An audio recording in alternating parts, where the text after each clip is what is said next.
تاریخ کا سب سے مزاحیہ اداکار چارلی چپلن اپنا ایک واقعہ بیان کرتا ہے۔ بچپن میں ایک بار میں اپنے والد کے ساتھ سرکس کا شو دیکھنے گیا۔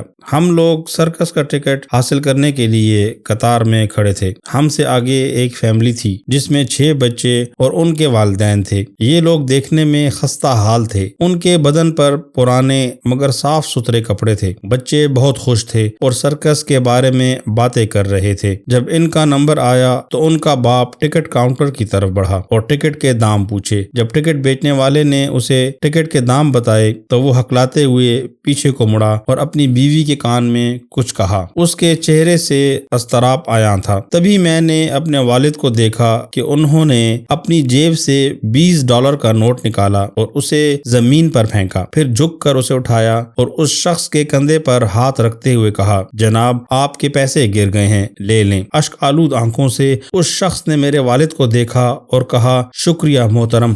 جب وہ فیملی اندر داخل ہو گئی تو میرے والد نے میرا ہاتھ پکڑ کر قطار سے باہر کھینچ لیا اور ہم واپس ہو گئے، کیونکہ میرے والد کے پاس وہی $20 تھے جو انہوں نے اس شخص کو دے دیے۔ اس دن سے مجھے اپنے والد پر فخر ہے۔ وہ منظر میری زندگی کا سب سے خوبصورت شو تھا، اس شو سے بھی زیادہ جو ہم اس دن سرکس میں نہیں دیکھ سکے، اور تبھی سے میرا یہ ماننا ہے کہ تربیت کا تعلق عملی نمونے سے ہے، محض کتابی نظریات سے نہیں۔ یوٹیوب ایک بہت بڑی دنیا ہے اور آپ ہمیں کہاں ڈھونڈتے پھریں گے، اسی لیے ہمارے چینل کو سبسکرائب کریں، بیل آئیکن پر کلک کریں تاکہ ہر آنے والی نئی ویڈیو آپ تک بآسانی پہنچائی جا سکے، کیونکہ علم ضروری ہے۔